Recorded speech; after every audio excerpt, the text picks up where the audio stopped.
Shabbat Shalom and welcome to our Shabbat gathering. It's a blessing like every week to be with you once again with the desire and with the purpose to continue our study of the word of YaHuWaH in the book of YaHuWaH.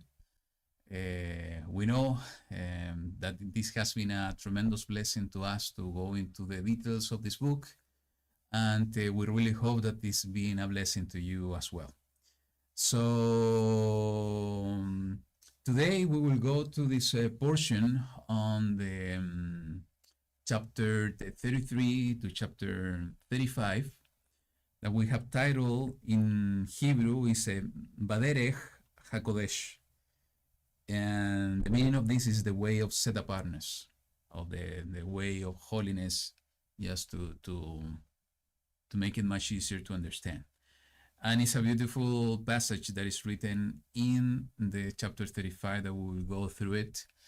And we hope, like every week, that YaHuWaH will guide us in everything we are going to do today, that He is going to be the one speaking to us, speaking to our hearts, because this is the desire always within us, that He is the one guiding us, He is the one teaching us, that He is the one providing of the bread we need, the spiritual bread, in order to have the nutrients in our bodies, in our being, in order to grow in His truth. So we hope that you have been enjoying your Shabbat, that you have a blessing this day, that you will continue enjoying your Shabbat after this gathering. And we hope that you're going to enjoy like every week this gathering, spending the time with our brothers and sisters out there. I think it's a beautiful time that we are having every week. And this is just to have a grateful heart for YaHuWaH for giving us the opportunity to be here and to feel, the love of YaHuWaH in our hearts. So, something you want to share? Yes, we received an email from Judy, and I know that some of you know about her situation. I don't know how things work in the United States. Well, when people are keeping in these facilities where they are waiting for the trial, things like that. She has been moved now to West Virginia, and she was asking just in case some of you can, because she has lost the only support that she used to have, and she didn't have any relatives alive now. And if some of you was moved to contribute maybe with a collaboration, she would be really grateful for that, because I guess that they're charging for reading emails and for writing emails, because if she wants to print them, she has like a credit, and sometimes she cannot continue with that because the credit has gone, and the person who was giving that support is not anymore. So she was asking if we could we could do something, maybe just in case some of you was moved to do that, and if we can continue having her in our prayers. And she's also praying for any of us.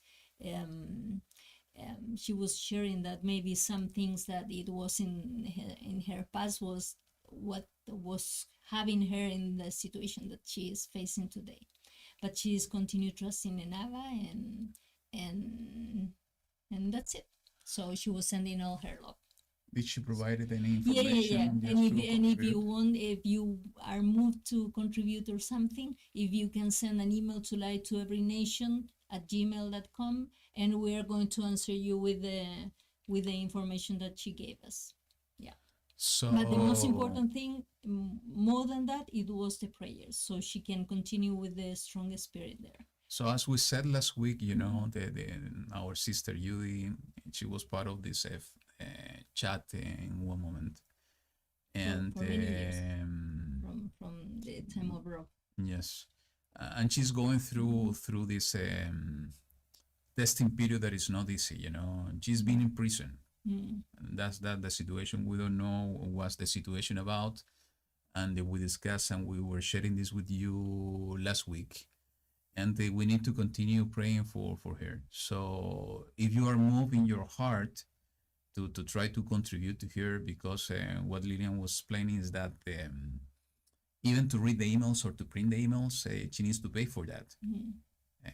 So she has no support at all in order to do so.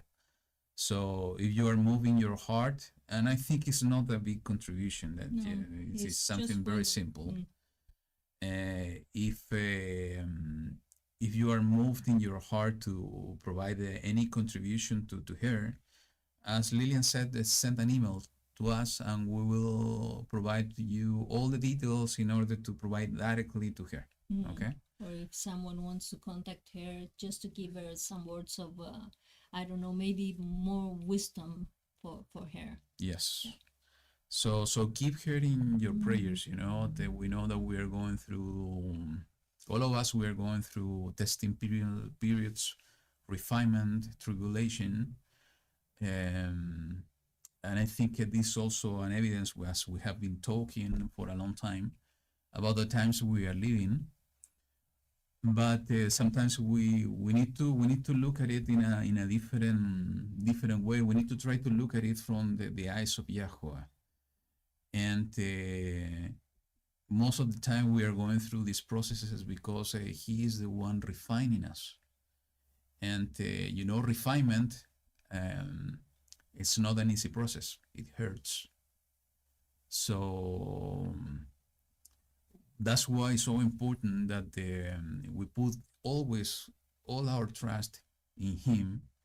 But in addition to that, we need to have our eyes open, our ears open, because he's going to send signs, he's going to send revelations, so for us to understand his will for us.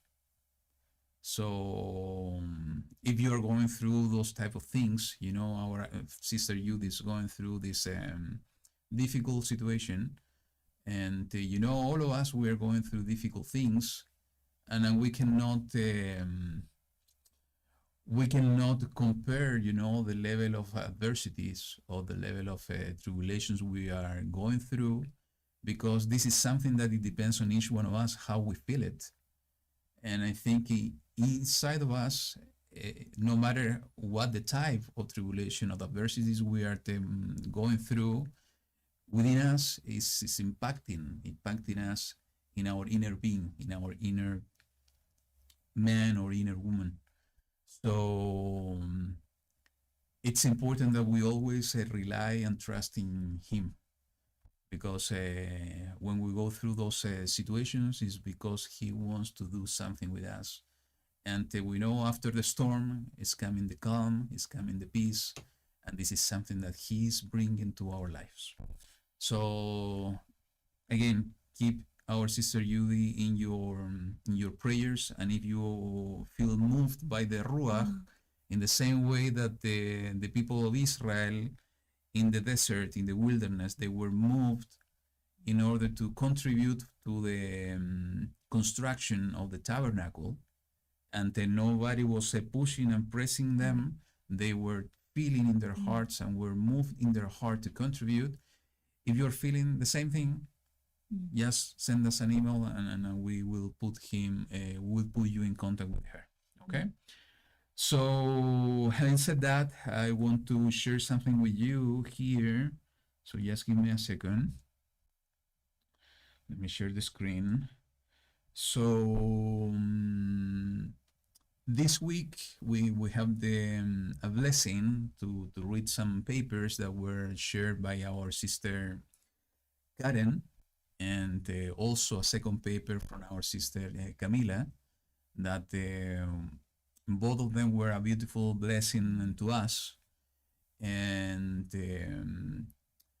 with their permission, we posted this in our website that is in the screen now.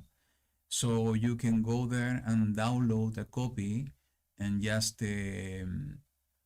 get this information and this beautiful information that both of them put in those papers. So You can go and download these papers, go into the website. Let me put again here in the chat, just give me a second.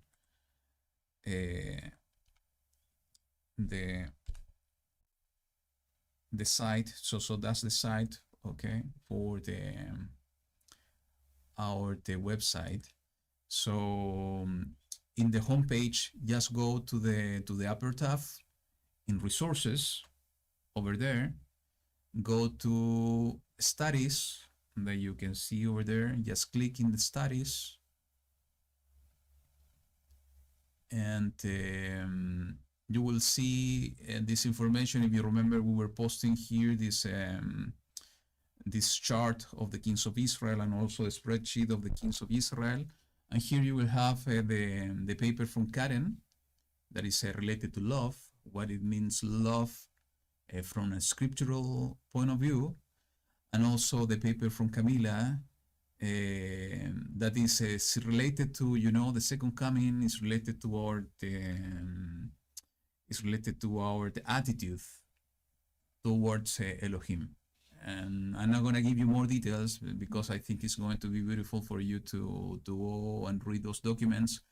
After this gathering is a good way to spend your time in Shabbat reading those documents. The only thing you need to do is just click on the picture and you will be able to see the document. So let me just click to show you. If you click here in the picture of love, it's going to open the document from Karen in a PDF. You can save it in your computer, in your mobile phone later on, and you can read about it. Then just go back in the browser, and then you can click in the document from Camila, click in the image, and you are going to be able to see the PDF of this paper that Camila was sharing with us. Okay, so once again, the invitation is that you should go and read those documentation. It's a good reading. It's an important reading, and it's a blessing that our sister Karen, our sister Camila, is sharing with us. Okay. So okay, I think we are done with the news. So let's move on to the portion, but as we always do, let me share this song with you, and just to move our heart in worship to YaHuWaH. So here we go.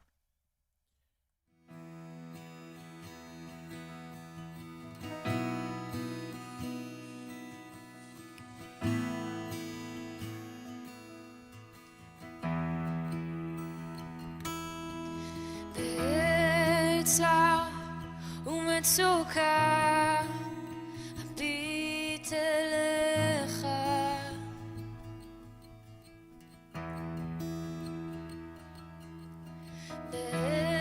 בצער ומצוקה אקיה,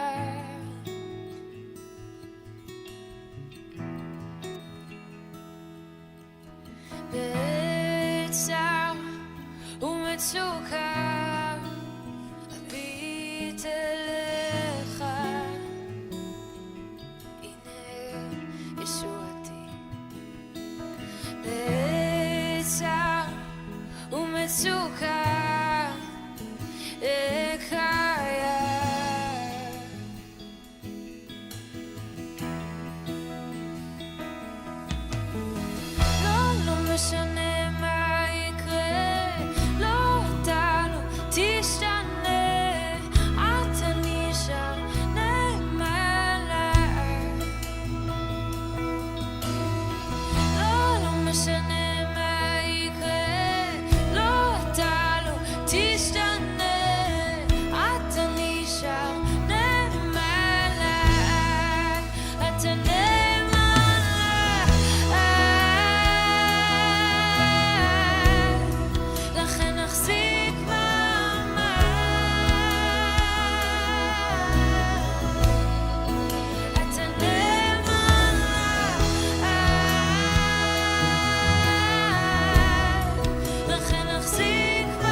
ומצוקה החיה חנני וענני בעת בצער ומצוקה הביט אליך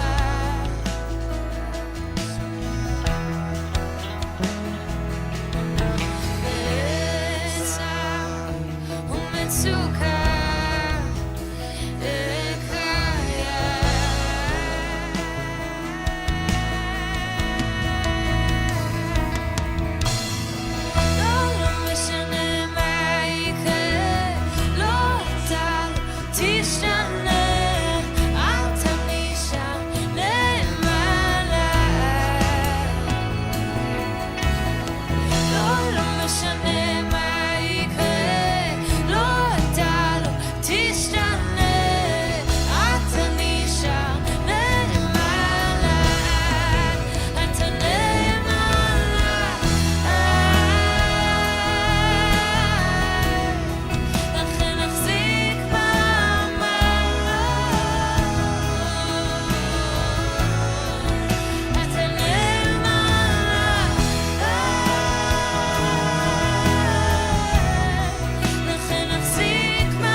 כשהבור מרגיש עמוק מדי, כשרצתי ונפלתי, אזכור ואושיט אליך.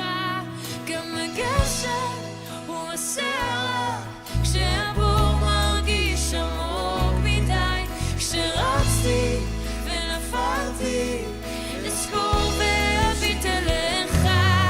גם השקט הוא בסערה, כשהבור מרגיש עמוק מדי, כשרצתי ונפלתי, אזכור ואושיט אליך. גם הגשם הוא בסערה, כשהבור מרגיש עמוק מדי, כשרצתי ונפלתי, אזכור ואושיט אליך, אושיט אליך.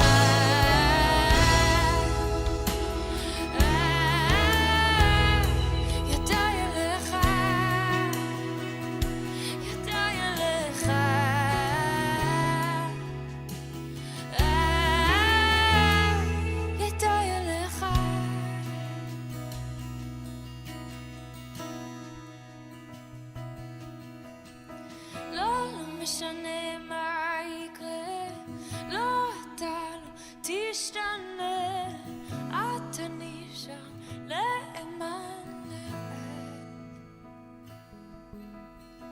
לא משנה מה יקרה, לא אתה לא תשתנה, אתה נשאר לאמן לעד, אתה לאמן לעד.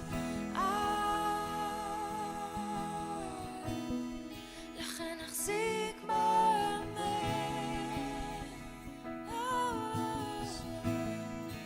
אתה נאמן,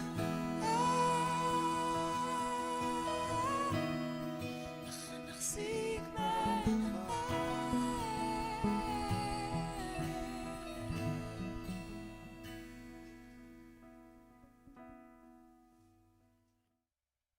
What a beautiful song. Let's pray.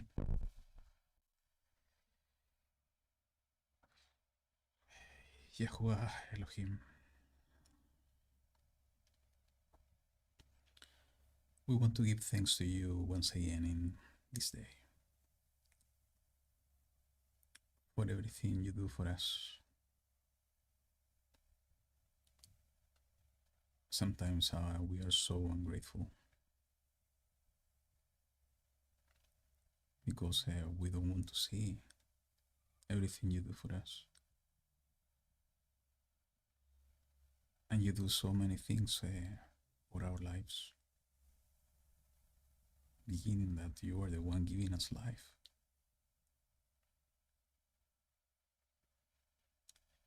And we want to ask you, Abba, that you can change our hearts so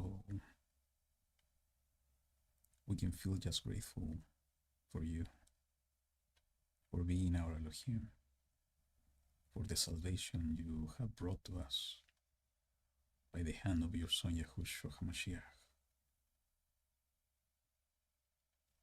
and the whole salvation you are bringing again through his hand so soon.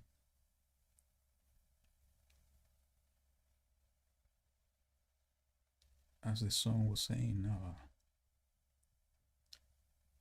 you are the only one faithful, forever faithful.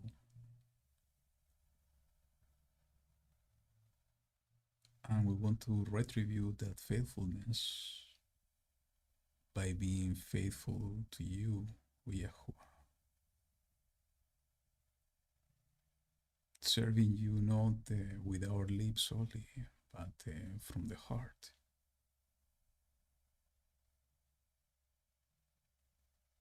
So you can feel that we belongs to you, because we're doing it from our inner being, from our heart.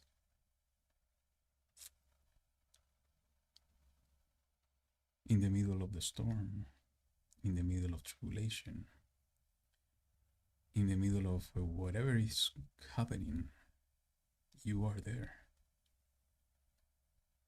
And the only thing we have to do is just to get closer to you,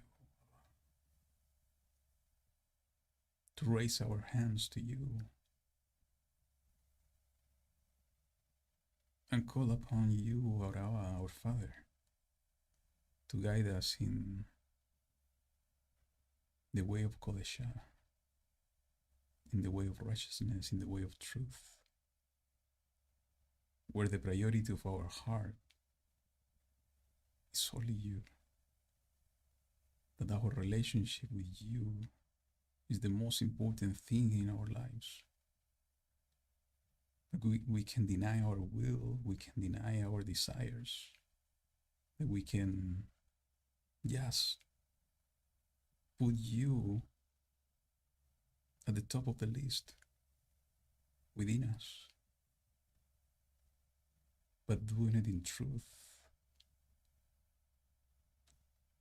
not just in mind, not just in words, doing it in truth. YaHuWaH, that's the desire of our hearts. And in these end times, it's when we need the most to get closer to you with that desire, with that attitude.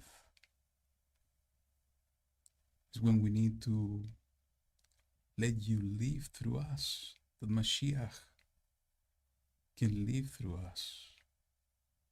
And the only way to do it is by denying ourselves, but allowing you to be the potter and we to be the clay.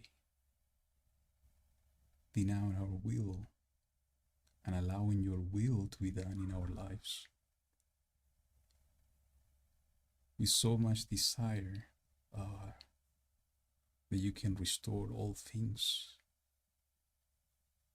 With so much desire that your Son will come soon to bring peace and righteousness to the world. And we know it's not going to be an easy time. But we know as well that you are going to be the one with us through the valley of the shadow of death. And we have nothing to fear if we really trust in you and if we really are faithful to you. Thank you, because day by day you reveal truth to us. Day by day you remind us that the most important thing in our lives is you. And with that feeling in our hearts, it's how we want to give praises to you and worship your name and acknowledge that you are the only true Elohim, the maker of the heavens and the earth. And we want to surrender our hearts to you because we belong to you.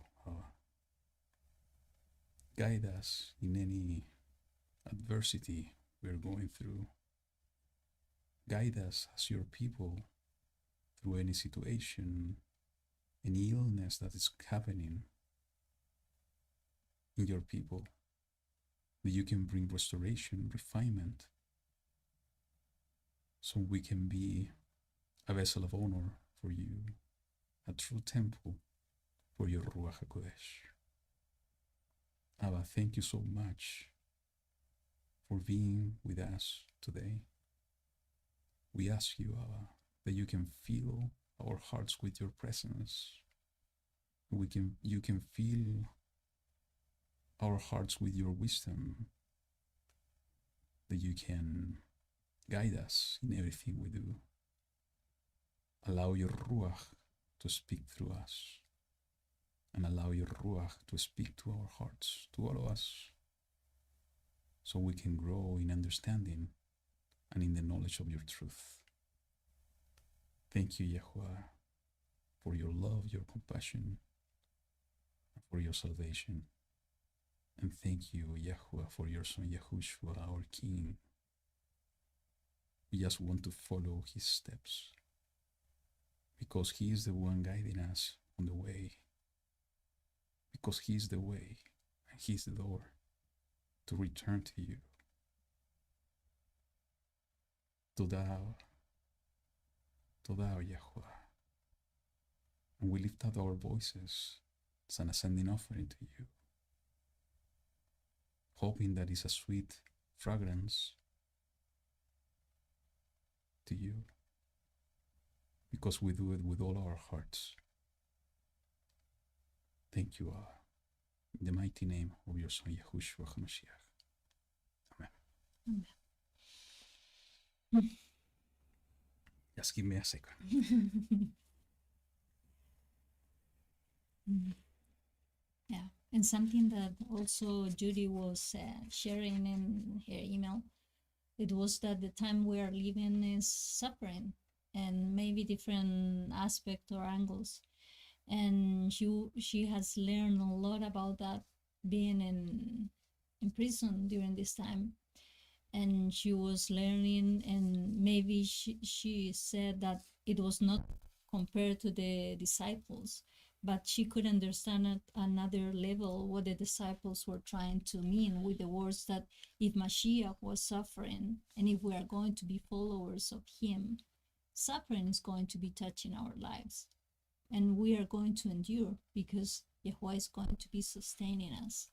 And Yahushua was saying that he was going to help us and give us his Ruach, so we can transit during those time of trials and tribulation, so that we must to be ready and to be prepared for suffering in any kind of different ways.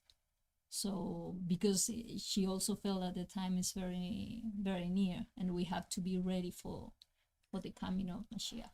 So that was also what she was sharing, and that we have to continue praying for one another, because all the body of Mashiach is suffering and the earth is suffering.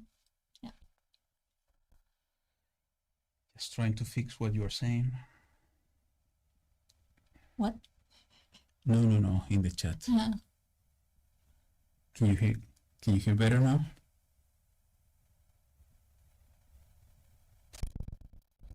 Let's see now if the sound is better. Or maybe we have to speak.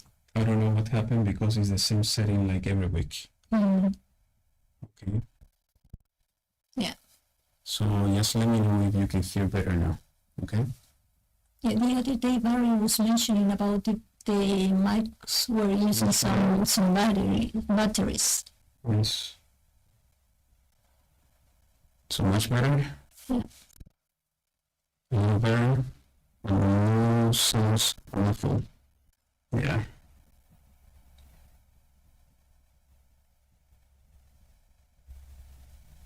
So just trying to fix it. Give me a second. Muffled. It works now. Okay. Wow. So it's crashing now. Better now. Still Hello, hello. Closer. Yeah. Hello, hello. Yeah, something happened. Because That's good. Very low. Better. It's not muffled. maybe only Very one low. is Low working. again. No, it's working, the two of them. Yeah. Okay. So let me do something. Just wait for me a minute.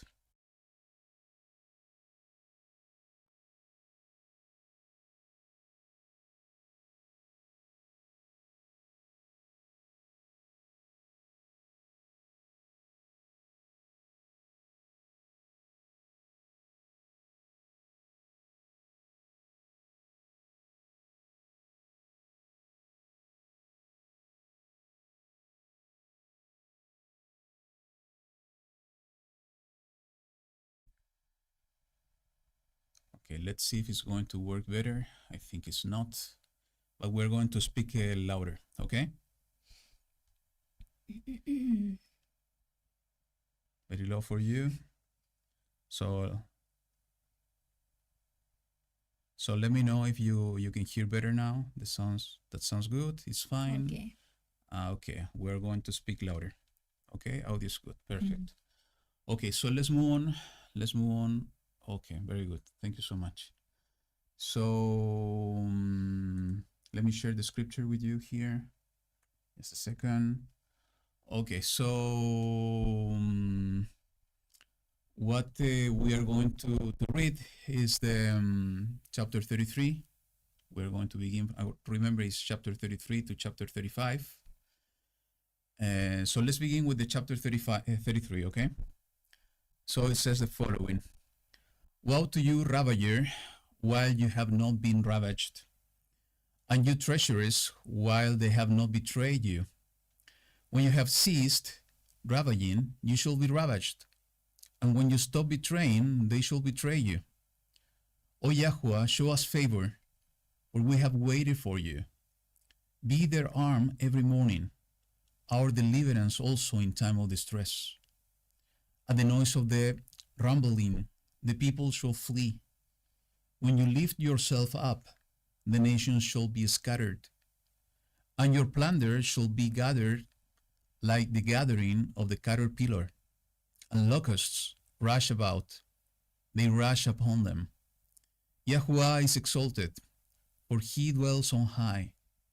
He has filled Zion with right ruling and righteousness. And he shall be trustworthiness of your times, a wealth of deliverance, wisdom and knowledge. The fear of YaHuWaH, that is his treasure. So let's stop here. Yes, maybe we can make some comments so far. Anything you want to share of what we have read? From the first verse, when it is like given advice or maybe a warning about when we are doing something without being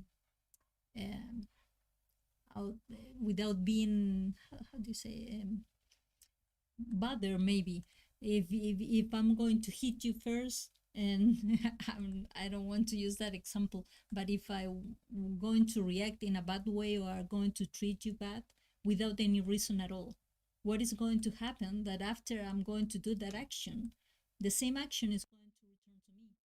And I remember the words of Mashiach, and when Mashiach was telling that if somebody wants to do any harm to us, we have to put the other cheek.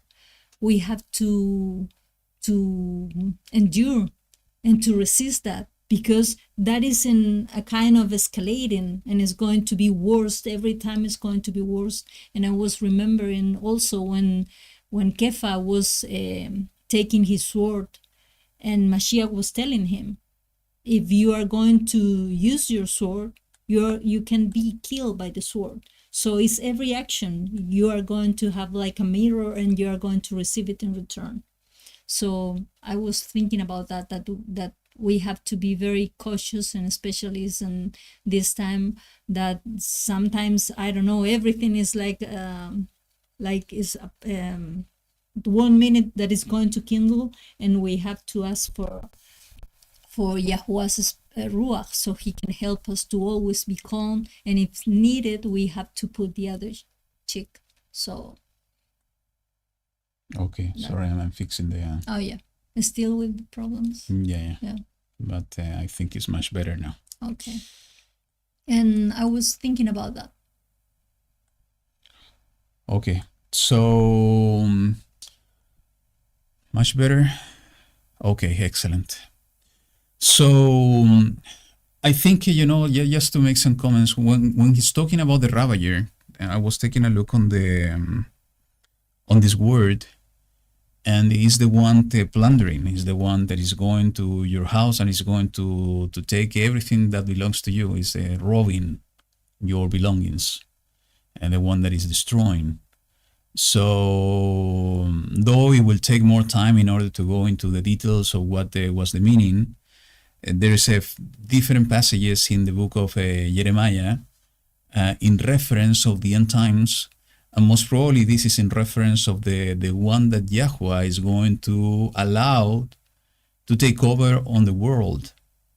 And I think this could be a perfect reference to the anti-Messiah that is going to be taking everything from the people. So that's why, when we read in context, I think this is somehow related to the end times as well. And let's keep in mind, Isaiah, and we have said this before, Isaiah was writing this before the destruction of Jerusalem. It was at the moment of the Assyrian Empire, and it was, I think this was before Assyria was trying to conquer Jerusalem. So many things were fulfilled somehow in his times, or in times after his death. But that doesn't mean, as we know, prophecy has 2 and sometimes 3 fulfillments. And when we take and read this in context, there is no doubt that also is talking about the end times. Okay, so let's see what else. One of the important things, and YaHuWaH is always talking about, showing favor.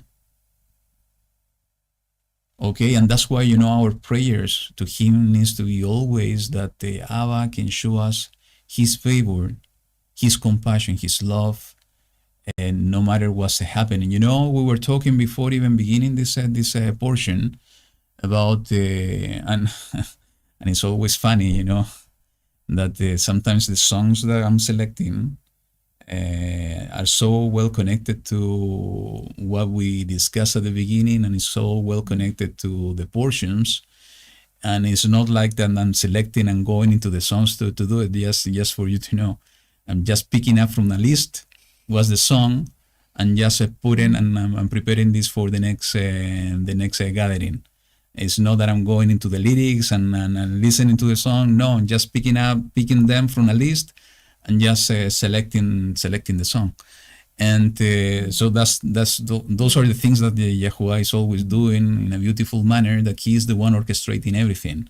And the song was speaking about the difficulties, the time of difficulties, how he is faithful to his people, and the only thing we have to do is to go to him in order to support us, because he is our strong tower.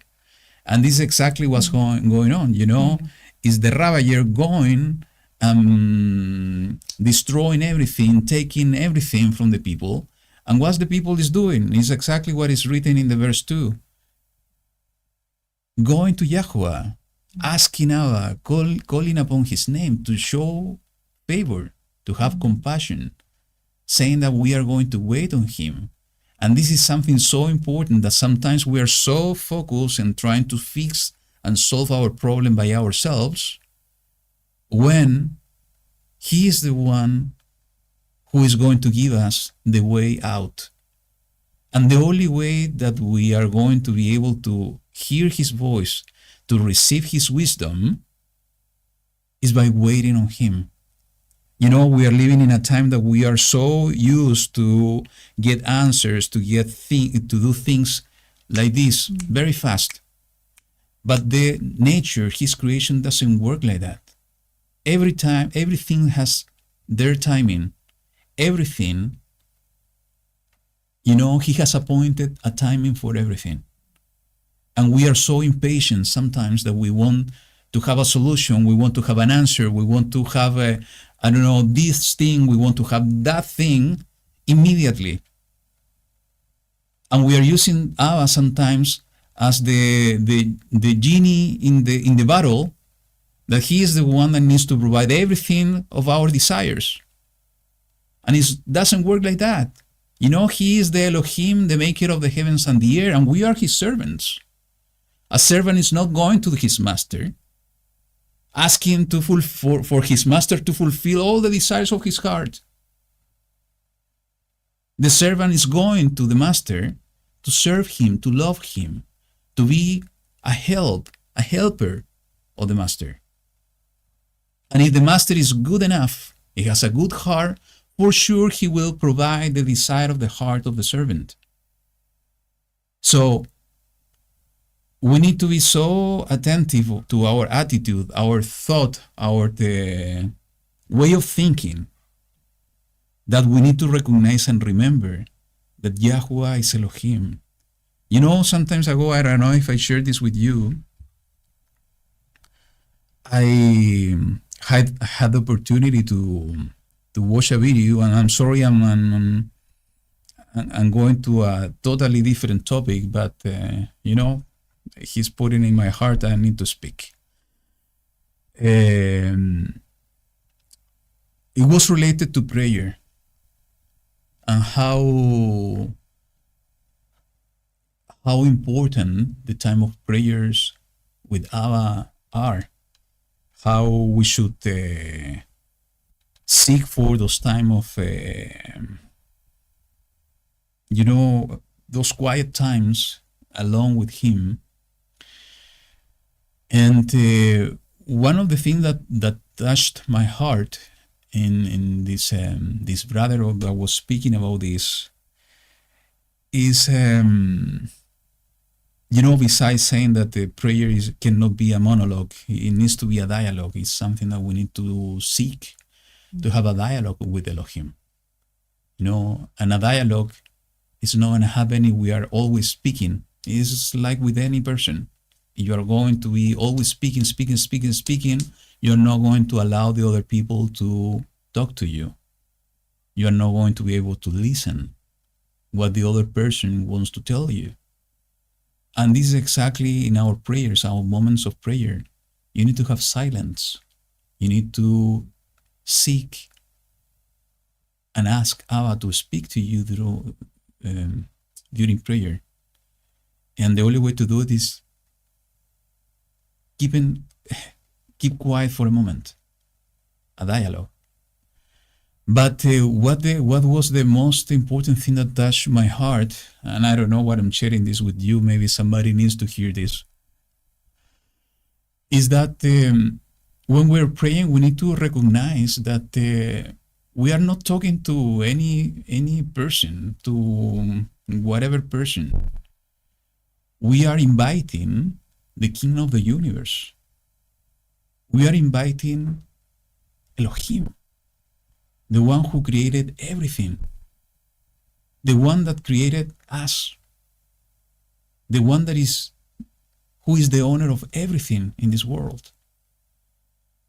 What was going to be your attitude, if a president of this world, a person of importance in this world, a king in this world is coming to your house because he wants to spend some time with you? You are inviting him to your home. What you are going to do? What's going to be your attitude?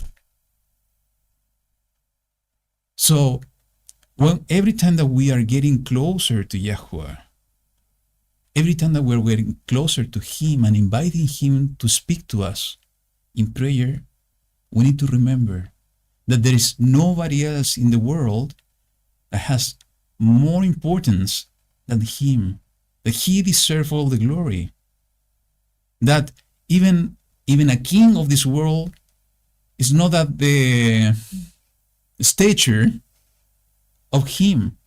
So how much more our attitude to him during our prayer should be of humility, of love, of, everything. So, and this is exactly, somehow what we have to do when we see in connection to the portion is that we need to call upon his name, but always remembering who he is. Who he is. He is the Elohim, the only one and true Elohim. So let's continue. Verse 6, if it is of such importance and is so connected to everything we have been talking so far, and I think Camila was sharing this in the chat last week, is that, let's read again. It says, and he shall be the trustworthiness of your times, a wealth of deliverance, wisdom and knowledge. And this is exactly what we have been talking so far. Every time that we need knowledge, every time that we need wisdom, any time that we need deliverance, we need to come to him. Today in this world, we are recurring sometimes to people.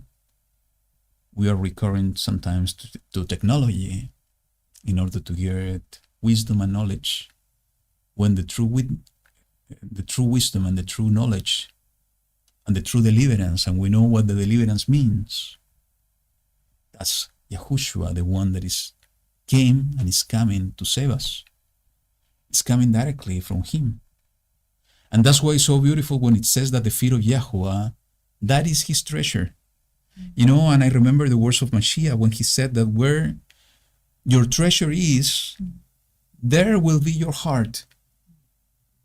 So, and I think this is so connected to that, is that we need to remember every time, every moment of our lives, that he should be our treasure. If our treasure is something different, as Karen was sharing in his study yesterday, and it was a beautiful study. Unfortunately, we missed the second part that I really know that was even more better, about this rich man, that his treasure was money. So even though that he was following the instructions and the commandments, he was doing it only through his lips, but not from the heart. So if YaHuWaH really is in our heart, he will become our treasure. And it's so true, and we need to be honest, and we need to be truthful to ourselves. And I think this is part of our human nature. And because we are in this world that sometimes is not doing it easy for us. We are so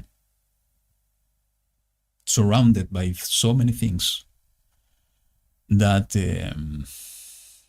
we are being pushed sometimes, and we are allowing this to get into us, to our inner being, that we are forgetting that he is our treasure, and we are putting something else in our heart as a treasure.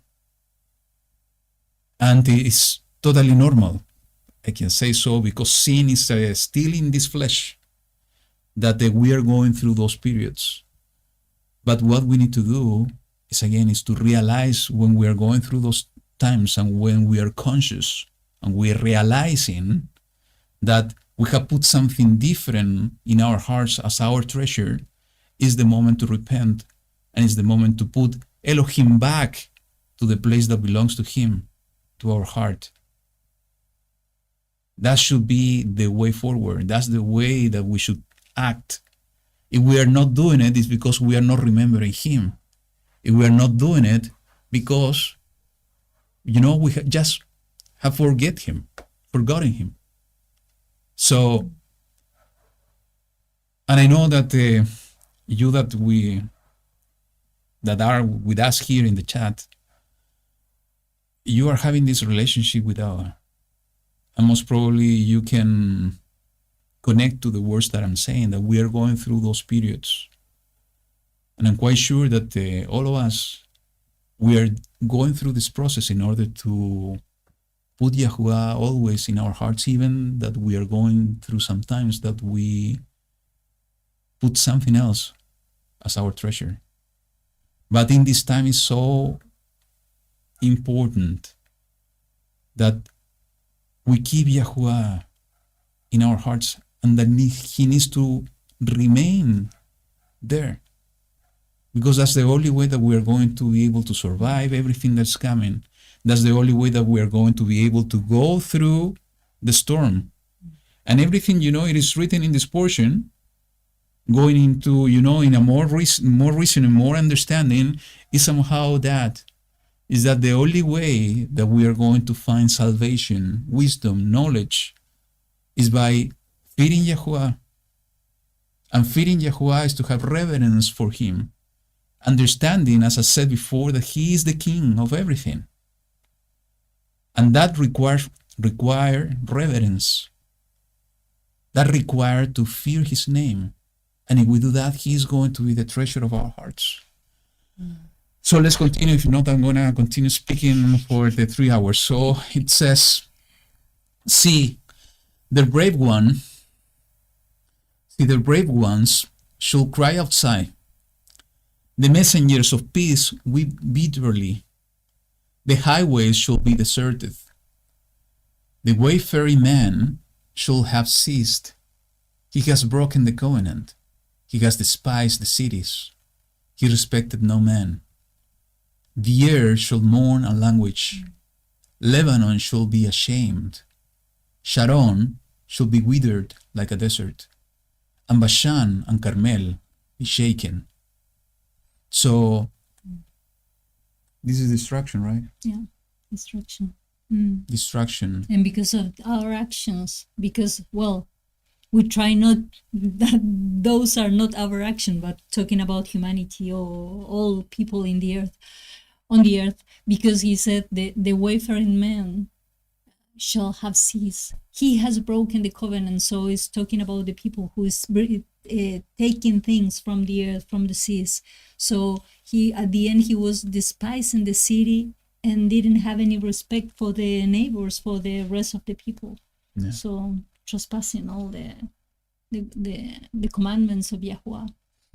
And this reference of the air should mourn and languish is so important as well, because we have passages that it says that the air is crying out for the manifestation of the children of Elohim, because the air is on distress. Can you imagine? And the other day, I think,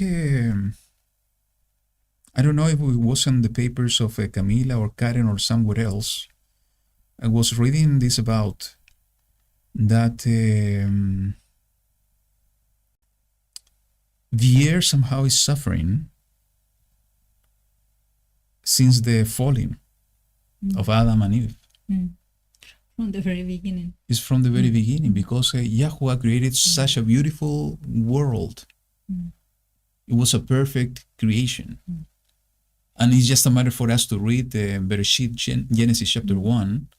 When it says that YaHuWaH saw everything that he had created, and everything was good. So it means that everything was perfect, everything was beautiful.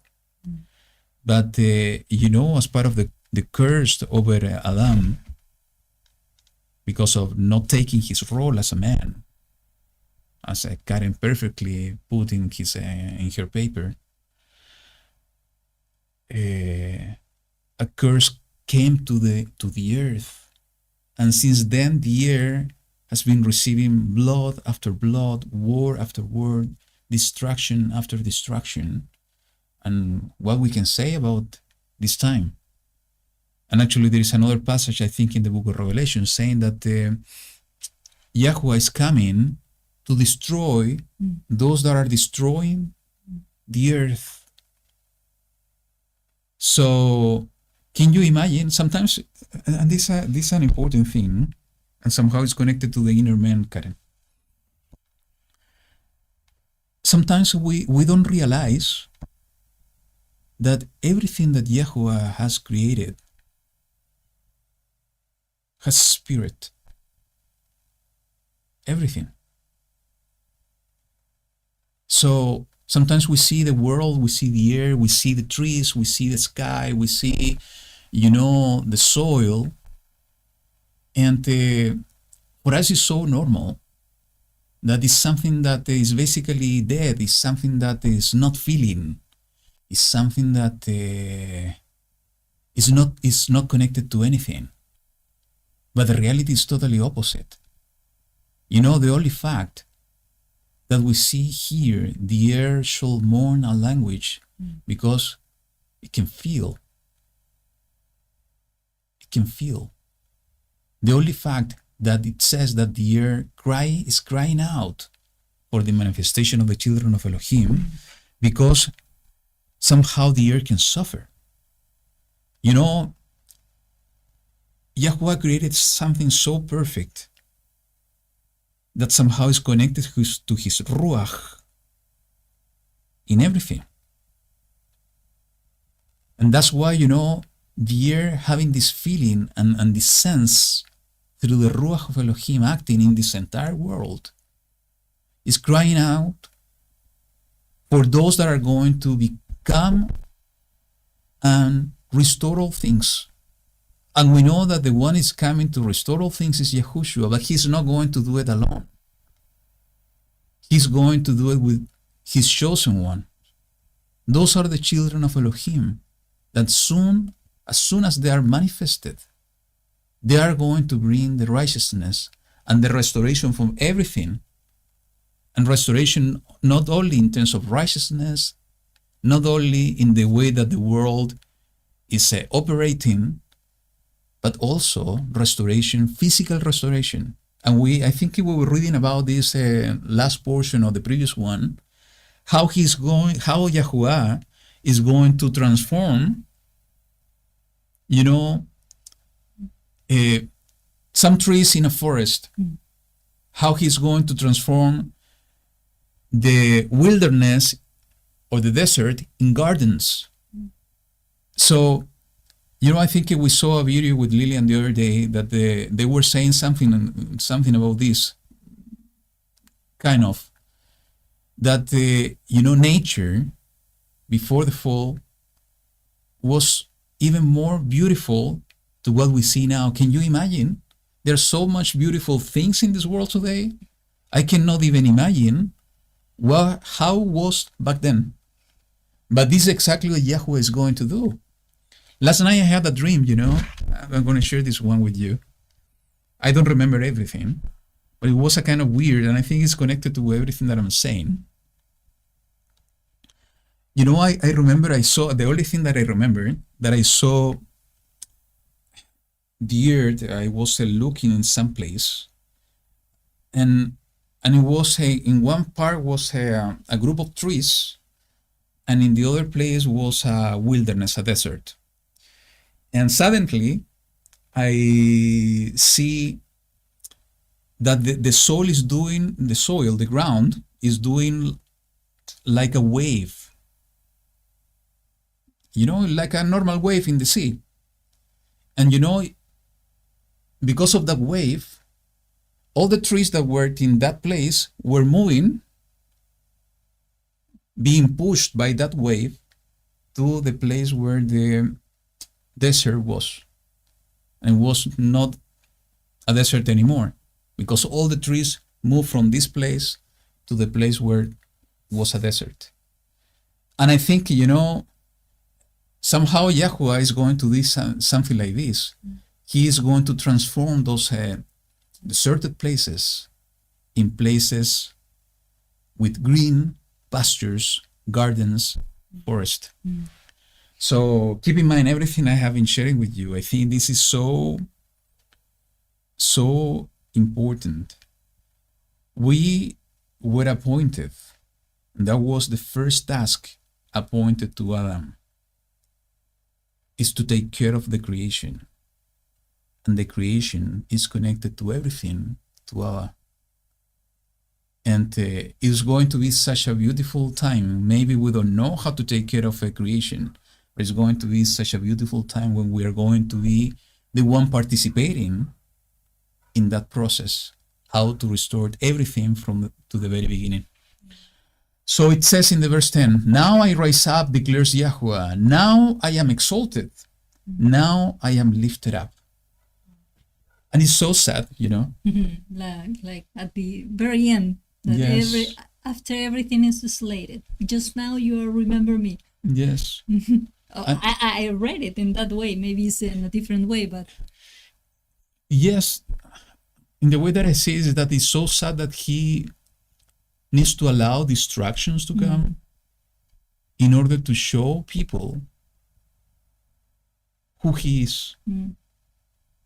And I think there more information down there, or maybe in the other chapter, that so for the people to understand and realize who he is, he needs to bring distraction in order to be exalted. Is that his intention? I don't think so. It's just for us to have open eyes and open ears, open understanding, to realize who he is. And that's why, and we will see maybe here or later, that the difference between those that are going to dwell with him, with those that are going to be destroyed, because they're not able to see and exalt him and to realize who he is. And peoples, you conceive, the verse 11, you conceive chaff, you bring forth stubble, your spirit devours you like fire. So the action are just for fire, just for destruction, like gasoline. So it's going to be something that is going to be used for that. And I think this can have multiple interpretation, but it's so important what he's saying here, because it's so connected to what he's saying in the verse 12. And people shall be like the burnings of lime, like thorns cut up, they're burned in the fire. I was taking a look in lime before the broadcast. And even I remember when I was a child, I was going with my dad to a person that was welding, soldar? Welding. And they were using this type of material. I don't remember it was a kind of type of welding. And I remember how I was reacting to water and so on. And it's so interesting because, the information that I found that this thing, lime, was even used in the Second World War by the Nazis. They were throwing this in the bombs? In bombs and things like that. And they were using mustard gas later on. But the reaction on the body is exactly as like the people feel that they're burning. And it's doing a lot of things in the skin. And also when they are they're breathing the air produced by this thing is burning the nose and the lungs. The respiratory system. Exactly. So what the Abba is saying here is everything related to fire. So people are going to get burned inside and outside. Those ones being conceived or conceiving chaff, bring forth stubble, and those things are, is something that are easily burned, or they can produce fire easily. But the reference that your spirit devours you like fire, because something in the spirit is not right. It's something that, and we need to remember the spirit always belongs to YaHuWaH. It is written that, at the moment we die, the Ruach he has gave us return to to Elohim. him, and our body remains on the or goes back to the So last. somehow it's like he's using the ruach he put inside that it belongs to him in order to produce this burning and devouring our being with fire because of our decisions and attitudes. So it says, you who are far off, hear what I shall do, and you who are near, know my might. Sinners in Zion shall be afraid. Trembling shall grip the defiled ones. So those are the people that are going to suffer this. Sinners, the defiled ones. So we need to understand who are the sinners. We need to understand the defiled ones, and we should not be part of them. Who of us shall dwell with the devouring fire? And who is the devouring fire? Is YaHuWaH. It is written in the book of Devarim. It is written in many other places in the book of Hebrews as well, that our Elohim is like a devouring fire. And this is exactly, somehow the description that is being written in the previous verses. So who is going to be able, basically, just to paraphrase this question, who of us shall dwell with YaHuWaH? Who of us shall dwell with the everlasting burnings? Daniel. When I read that question, I remember about I think it's a good example. Daniel's story, that he was inside of the furnace of fire, and not a speck or nothing on his body was touched. Yes. So what are the characteristics and the most important things for the people that are going to be able to dwell with him? It says, he who walks righteously and speaks what is straight. So, our actions, everything we do is to be according to the righteousness of his kingdom. You were saying? No, and where we are, because walks where we are going, where we are also, I don't know, in the place that we are passing our time to. And speaks what is straight. So everything that we say, our words, those are so important, because words and actions. He who rejects the gain of operations, our decisions, who keeps his hand from accepting bribes, again, our decisions. What is our heart? If our hearts is on money, on riches of the world, we are going to depart from this way of righteousness.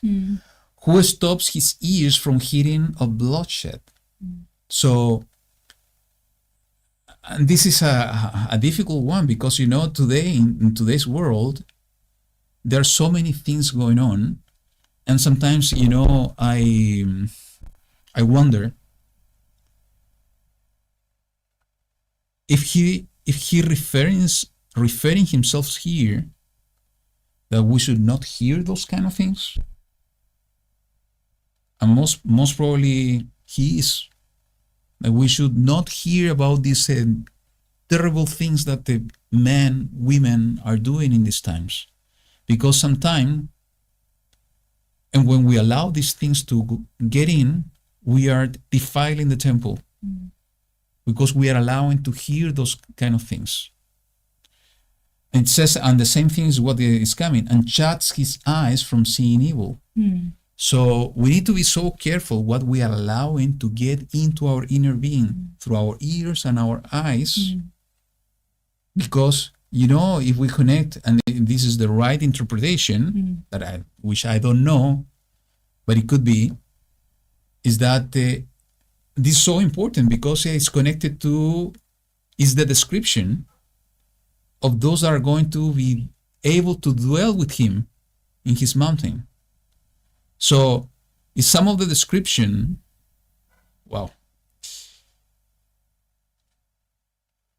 is that we should shut our ears and our eyes on those things.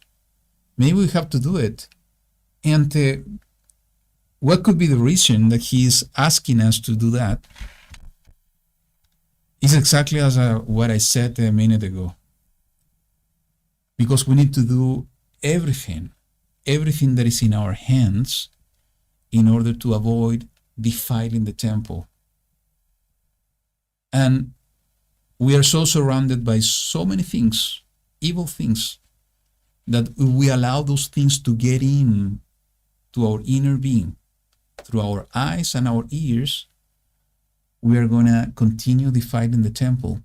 And you know, and I think that you can relate to this thing that I'm going to say.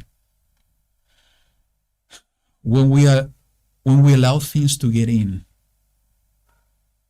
later on, it's almost impossible to remove them because they are going to remain inside. And we know there is only one that can be able to cleanse us, to forgive, to look at things with compassion. But even though those things are going to remain within us, so it's so important that we should be so careful on what we allow to get in to our inner being, considering that those things are going to remain in us. And I so believe, and I can be wrong, but I so believe that the moment that He is going to remove everything is at the moment of our resurrection of transformation, because He is going to transform us now in a new creature. It's true that we begin the process at the moment of the baptism in water, but that process is going to be fully completed at the moment of our transformation and resurrection, is to be born again in the Spirit. And that's going to be in that moment, because we are going to have a new body. He's going to restore our inner being. It's like cleansing everything with fire somehow, removing everything, all the dross, all the filthiness that maybe we have allowed to get in. That's going to be the moment that He is going to remove everything and for us to become a new creature, a complete new creature. So I think the most important thing here is that we need to be careful. We cannot defile this temple. You know, let me put you an example. And we have too many examples actually in the scriptures, but I'm going to pick this one. When we read the book of Maccabees, we see what Antiochus Epiphanes as being a foreshadow or a first fulfillment of the anti-Mashiach desecrating the temple and fulfilling the first fulfillment of the abomination of desolation. What he did is that he got into the temple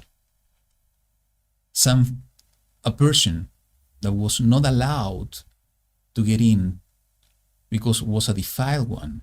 Only the Kohanim were allowed to get in. A defiled one from the nations was entering into the temple, and he was sacrificing a pig in the altar. And also what he was doing, he was taking a lot of treasures from the temple and taking these for themselves, the Ravager that we were talking about in the first verse. This is absolutely a perfect example what can happen in our bodies when we allow something that is defiled to get in to us in different ways, physically, emotionally, spiritually, because everything is connected. We cannot isolate ourselves in different parts because we are echad. That's the way that YaHuWaH created us. So every time that we allow something to get into us, it can be compared exactly to the example that I have been provided you. Allowing somebody to get in, to defile the temple, and to take what belongs to YaHuWaH. So once again, what I want to reinforce, let's be careful, because some of the descriptions written here in order to dwell with the devouring fire that is YaHuWaH, is that we need to be careful of not defiling this temple, our bodies. He shall inhabit the heights, strongholds of rocks be his refuge. His bread shall be given him, his water be steadfast. So he is going to be the one providing everything. He's providing us now.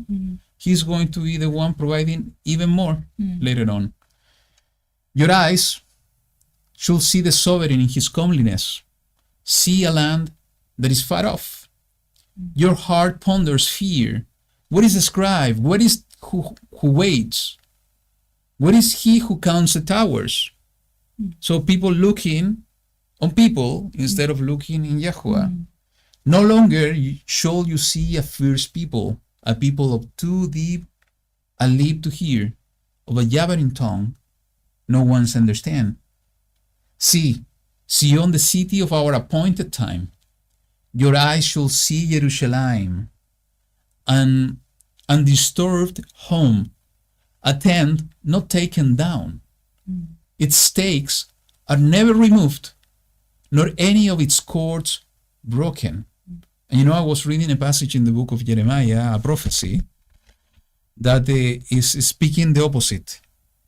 How the ravagers will come to Jerusalem and they're going to remove the curtains, they're going to remove the stacks, and nobody is going to be able there, is going to be available there in order to set up and to stand up the tent.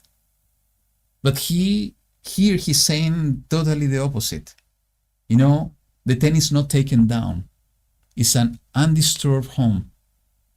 The stakes are not removed because, you know, he's restoring everything. He's bringing the people that is going to take care of his place. YaHuWaH is our, but there great is YaHuWaH in the verse 21 for us, a place of broad rivers, streams in which no boat with oars sails, nor big ships pass by. For YaHuWaH is our judge, YaHuWaH is our inscriber, YaHuWaH is our sovereign, he saves us. Your ropes shall be slack, they do not strengthen their mast, they shall not spread the sail. Then the prey of great plunder shall be divided, the lame shall take the prey. Neither shall the inhabitant say, I am sick, because there is not going to be sickness. The people who dwell in it is forgiven their crookedness. This is, you know, in the way that it's finishing, is such a beautiful picture. What he's going to do for the chosen one, what he's going to do for his people, those that are, those one that fit to the description that he is providing earlier. Something you wanted to share? Well, in the verse 20, when I read it years ago, about the difference when it says, see Sion, the city of our appointed time. That appointed time, I don't know, it resonated within me that maybe it's talking about this part of our life, like our preparation life. And when it's saying, your eyes shall see Jerusalem, an undisturbed home, a tent not taken down, its stake are never removed, nor any of its cord broken, then I was seeing in that verse like maybe the eternal life that is only be possible through YaHuWaH, that he's going to provide us that eternal life. So from this part of our life, we can see the future life that he is offering us. And when you were saying that in the other book in Jeremiah, you were reading this from a different, complete perspective, maybe it's in the case that when we allow the ravager to be inside of our future life and taking care about that, then it's going to be destruction. But with YaHuWaH, it's not going to be destruction at all. He's going to take care of our house, our future house. I was thinking that. Good. So let's move on to chapter 34. Okay. My turn now. Come near, your nations, to hear, and listen, your people. Let the earth hear, and all that is in it, the world and all its offspring. For the displeasure of YaHuWaH is against all the nations, and his wrath against all their divisions. He shall put them under the ban. he shall give them over to the slaughter, and their slain be thrown out, and their slain be thrown out, and their stench rise from their corpses, and mountains shall be melted with their blood, and all the hosts of the heavens shall rot away, and the heavens shall be rolled up like a scroll, and all their host fade like a leaf fading on the vine, and like the fading one of a fig tree. I think it is a direct reference to the end times again. You know, the only fact that is mentioned about the heavens shall be rolled up like a scroll is exactly what Mashiach said about. And, you know, I will invite you to take a look, and I think I mentioned this in the past, about this study that Michael Heiser did about the hosts of the heavens. Because I think he touched some controversial things, but it's worth enough to take a look and to ask YaHuWaH to guide us in the truth, because what he said, and he was, you know, going into the details in many scriptures, many passages and many places in the scripture in order to understand what is the host of the heavens. And we know, and we have reference in Torah saying that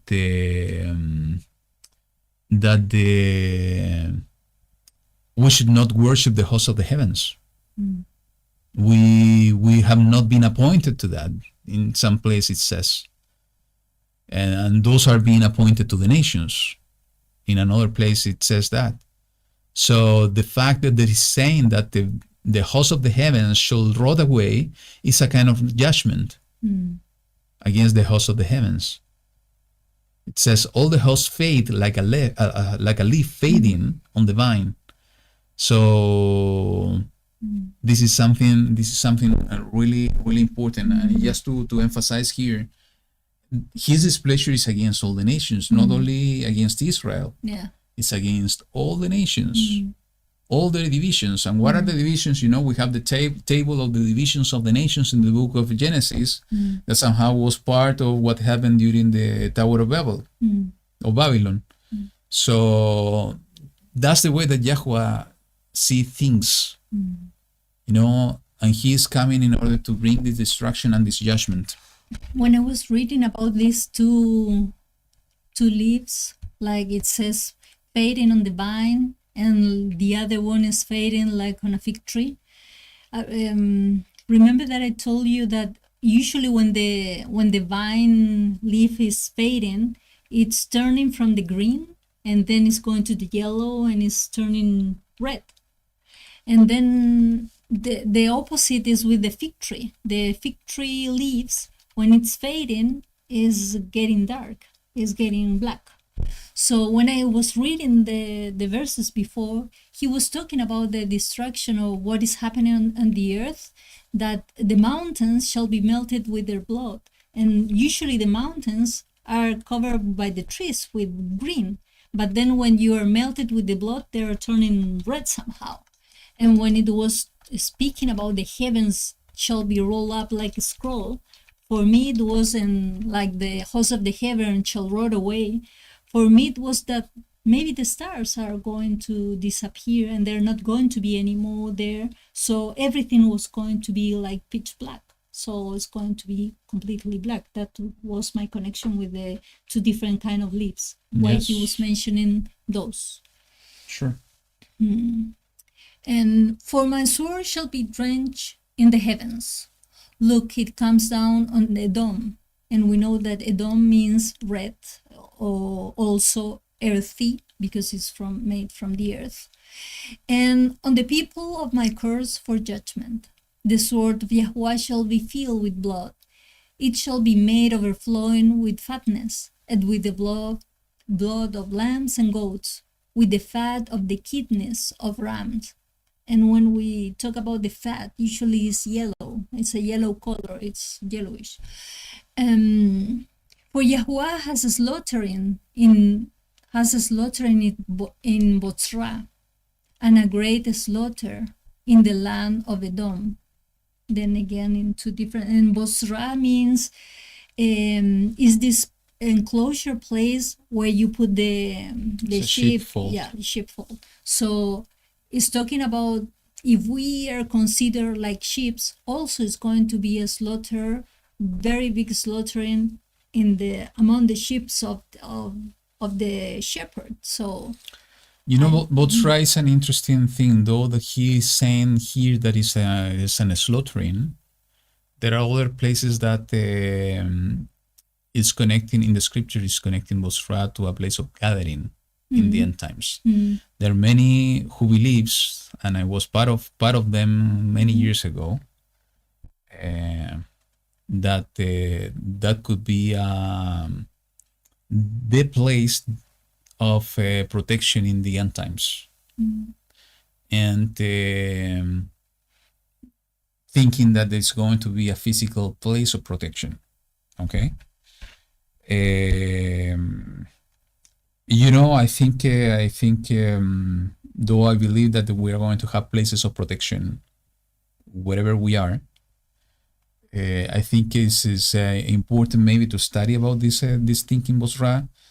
Actually, let me go there just to show you what I'm talking about. We are in the 6, right? Yeah. 4, 6. So in the book of Micah, chapter 2.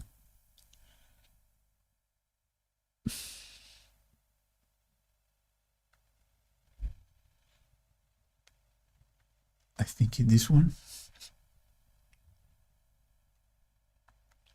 Just give me a second, just to confirm. Yeah. So it's much easier to see it in the King James. So when you read the verse 12, it says, I will surely assemble, O Yaakov, all of thee. I will surely gather the remnant of Israel. I will put them together as the sheep of Bosra, as the flock in the midst of their fold. They shall make great noise by reason of the multitude of men. So I think there is other reference that somehow people has come to the understanding that maybe that could be a place of protection. You know what I do believe, and I have been sharing this with you, and this is a great idea, that most probably during the second Exodus, in some way, we are going to repeat the kind of the same route that the Israel, when they came out of Egypt, Mizraim, went through in order to go to the promised land. I believe, and again, it's my thought, I can be wrong,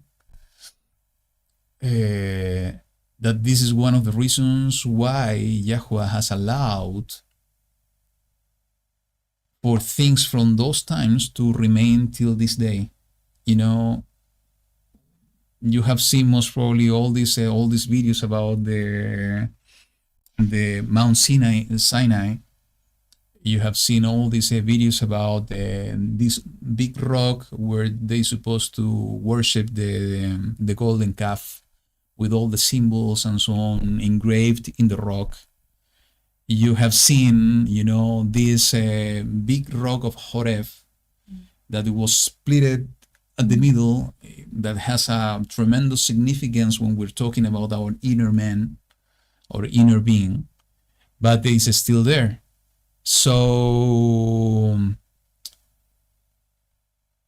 I can only think that YaHuWaH has allowed those things to survive for thousands of years till today, because he has a greater purpose.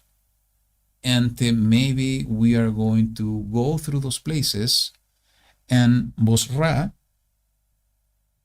is in Edom, and somehow is in part of the path that Israel was taking in order to get to the promised land, because I think it's at the border between Edom and Moab. And there is a scripture in the book of Isaiah that is coming later about it's a rhetoric question. Who is this one that is coming from Edom? So, you know, if we start connecting those dots, we can think again, not saying that is the truth, but we can think that maybe he's going to Edom, to Bosra, to take his sheep and to lead them into the promised land in the same way that Yahushua ben Nun was leading the people to cross the Jordan. So many things, many thoughts. Again, those are just ideas, but ideas, crazy ideas that sometimes are good to ponder and to think about, but most importantly, to study those against the scripture. Okay, and well... I'm sorry, and the sword is a direct reference to the sword that is coming from Yahushua, from his mouth. So maybe the slaughtering meaning that he's doing something inside of the people. And wild oxen shall come down with them, and young bulls with bulls. And their land shall be drenched with blood, and their dust made fat with fatness. For it is the day of the vengeance of YaHuWaH, the year of recompense for the cause of Sion.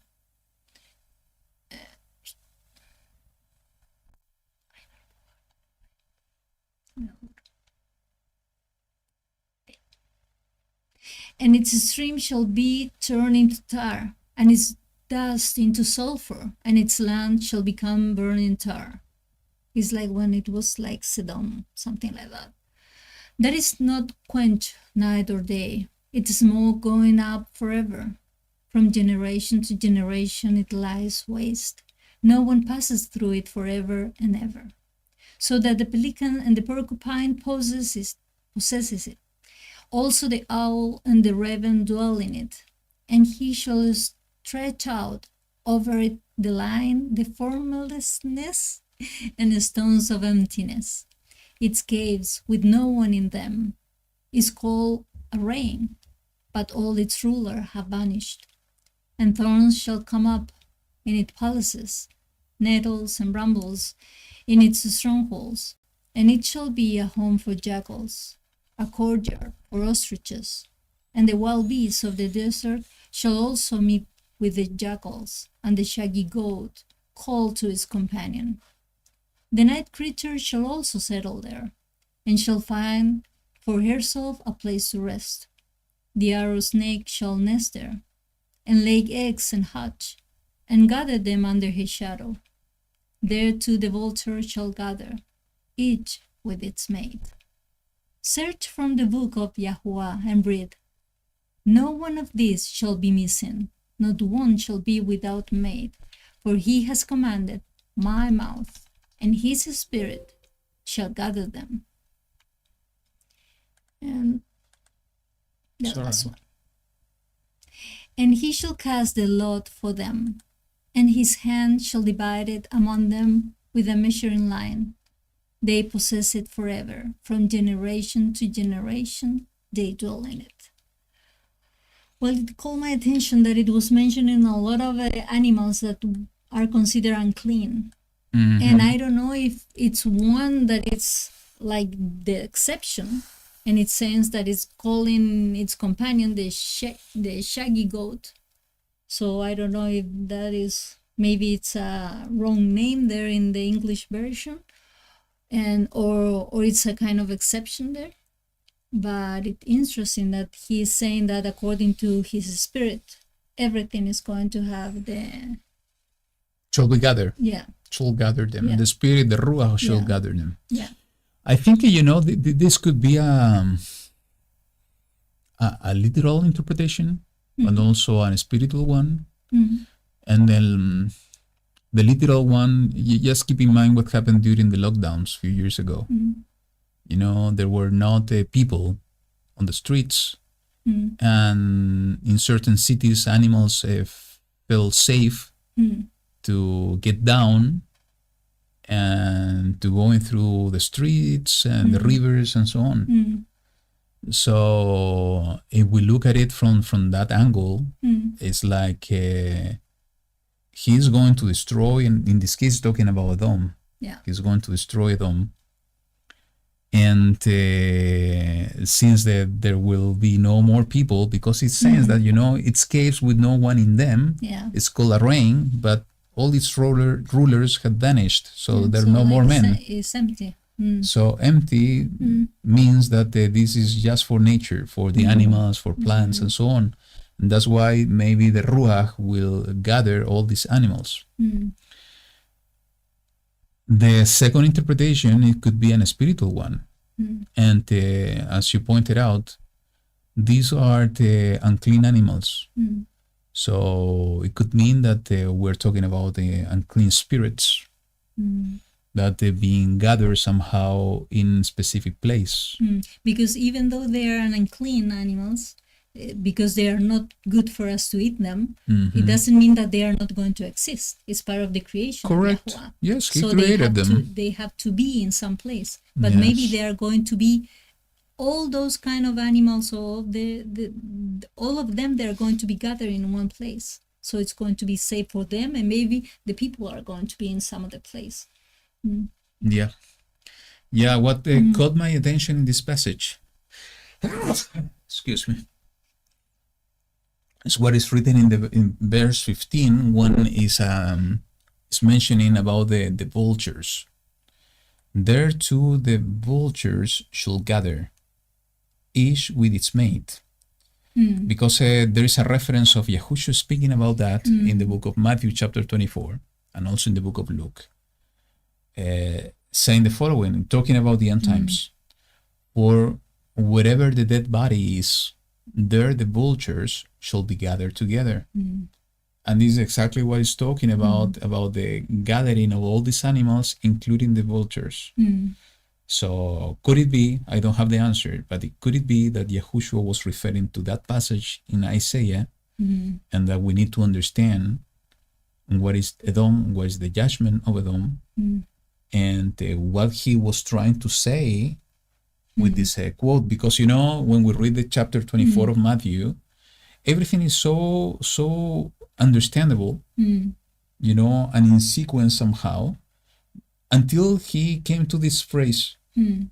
It's like this phrase is, you know, put there, or he mentioned this out of nowhere, not even connected to what he was talking about before. So yeah, but maybe now it has a lot of it has like a meaning with what we have read, because there is going to be a place for the what is not clean.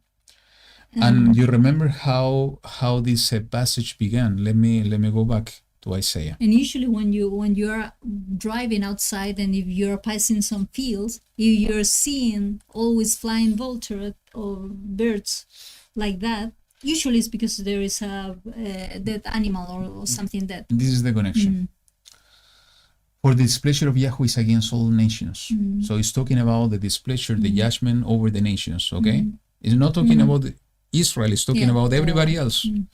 And his wrath against all their divisions. So everything that is going down in the description is talking about his judgment on the nations. He shall put them under the ban, he shall give them over to the slaughter. And their slain be thrown out, and their stench rise from their corpses. And mountains shall be melted with their blood. So imagine it's dead bodies. Yeah.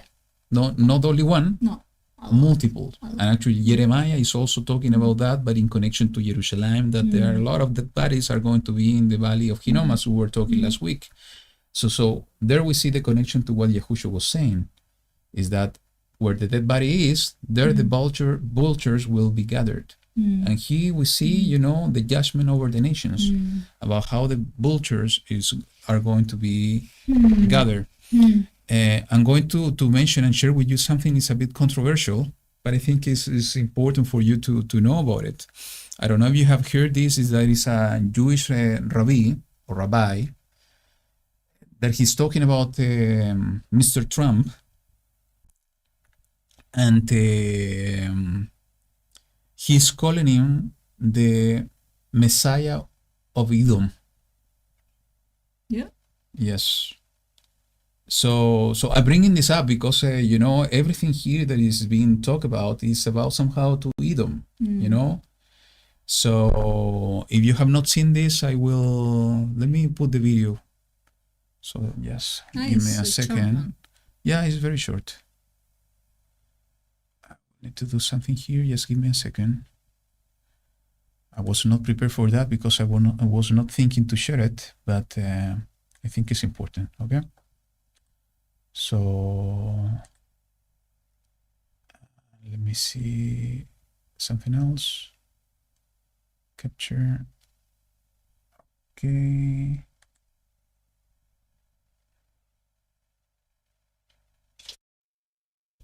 Please let me know if you are going to be able to listen to this video, okay? And just give me a second. Okay, just let me know if you're able to hear this, okay? Here we go.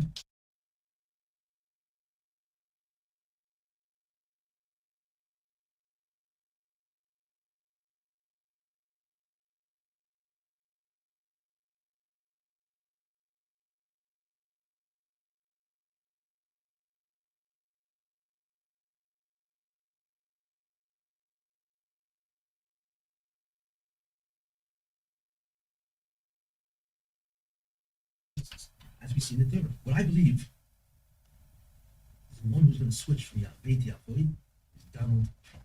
He will turn America from YaHuWaH to YaHuWaH because everything he says indicates that. He's going to really be a tremendous president of the United States. Tremendous. He's going to stand up to all the nations of the world. He's going to side with Israel when he realizes that they cannot make peace with Israel, as I've said before, because it's theologically impossible. And that's why I believe, remember I said that the Gemati of Donald Trump is Gemati Mashiach ben David? You know what that means? Do you know what that means? That his name is a Gematia? Of course, that means he's Mashiach ben David. Let's forget that. Right? That turns out. But you don't realize something. Somebody who will turn a nation completely diametrically opposite is a Messiah. For them, yes. He, I believe, is the Mashiach of Edom. And interesting? Because think about it. What does the Mashiach do? Right? He turns a nation, basically that's going awry. I mean, it's collapsing with the evil and immorality. And he turns it around. That's a Messiah. The Mashiach is nothing more than an anointed one, right? That completely reverses the order of something. Trump, I believe, is the Messiah of Edom, of Esau. And therefore, he will take them from YaHuWaH to YaHuWaH.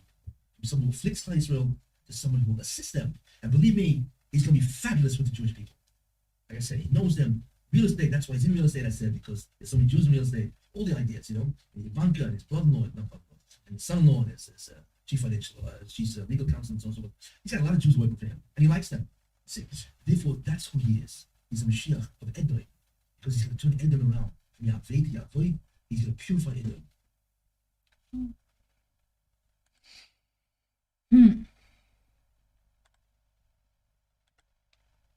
Okay, so interesting stuff, right? So could it be, you know, that those things that are going on today somehow is connected to what we are reading about in the scriptures? I don't know. YaHuWaH will let us know. Time will tell.